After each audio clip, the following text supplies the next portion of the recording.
You know, when we think of a genius like Albert Einstein, we picture this brain that's just wired differently from the rest of us. But what if a huge part of his genius wasn't some magical brain power, but a process, a method? Well, today we're going to unpack that process and turn it into a practical blueprint that, yeah, you can actually use. Einstein basically gave us the biggest clue himself with this famous quote. He saw knowledge as the toolbox. Super important, for sure, but still limited. Imagination, though, that was the architect. That was the thing that could build stuff that had never even been dreamed of before. And for him, this wasn't just some nice-sounding platitude, it was his operating system. And that's really the million-dollar question, isn't it?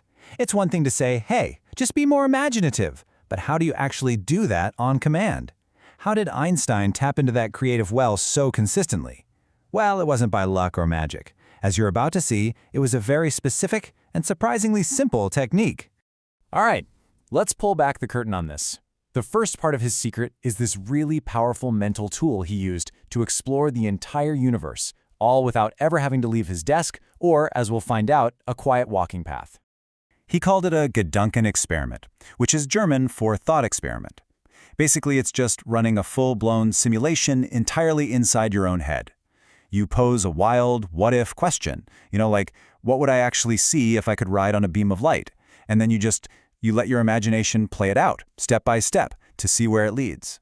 I absolutely love this analogy of a mental movie theater because that's exactly what it is. You're the writer, you're the director, and you're the audience, all at once. You can hit pause, you can rewind, you can change a character or a law of physics and just see what happens. This is how he visualized relativity. But this was only half the equation. There was a second, absolutely crucial ingredient. And that second ingredient sounds almost too simple to be true. Taking a walk. Yeah, that's it. But, and this is a big but, the way he walked was every bit as important as the thought experiments he was running.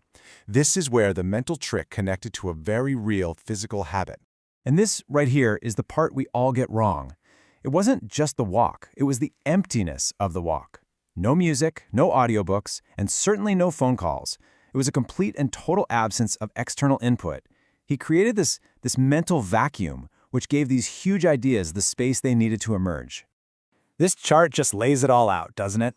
That column on the left, the connected walk, that's how most of us walk today. It's filled with input. We use that time to consume more information. Einstein did the absolute opposite. His walks were silent, aimless. They were designed for generating ideas, for letting his own internal monologue finally have the stage. So what is actually happening inside the brain when you do this? Why is cutting out all that noise so ridiculously powerful? Well, it turns out that 21st century neuroscience has finally figured out the biological reason behind Einstein's 20th century habit. It's called the default mode network, or DMN, and it's exactly what it sounds like. It's the network your brain defaults to the moment you stop focusing on a task in the outside world. You know when you're just staring out the window, daydreaming? That's your DMN taking over. It's your brain's creative powerhouse. And just look at what the DMN is responsible for. Abstract thinking, creative aha moments, connecting old memories to new problems, picturing the future. This is literally the job description for breakthrough thinking. The DMN is the neurological engine that powers a thought experiment. So this is the whole secret right here. The input-free walk is the key. It's a deliberate trick to switch your brain out of its task-focus mode and switch it into this incredible connection-making default mode network. You just create the right conditions, a little quiet, a little movement, and your brain does all the heavy lifting for you. Okay, so let's put it all together. How can we take these amazing insights about Einstein, his walking habit, and our brain's DMN, and turn them into a practical tool we can use to solve our own problems? Let's lay out the blueprint.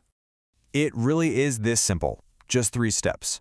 First, pose a problem. Before you even head out the door, get really clear on one specific question you want your brain to chew on. Second, and this is the non-negotiable part, walk with no input.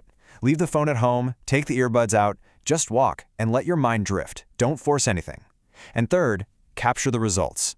Insights can be super fleeting, so have a notebook or your phone ready to jot them down the minute you get back.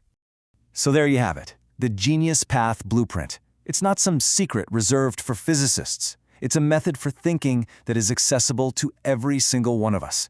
All you need is a good question, a pair of shoes, and the courage to embrace a little bit of silence. So, The only thing left to ask is, what big question will you take on your next walk?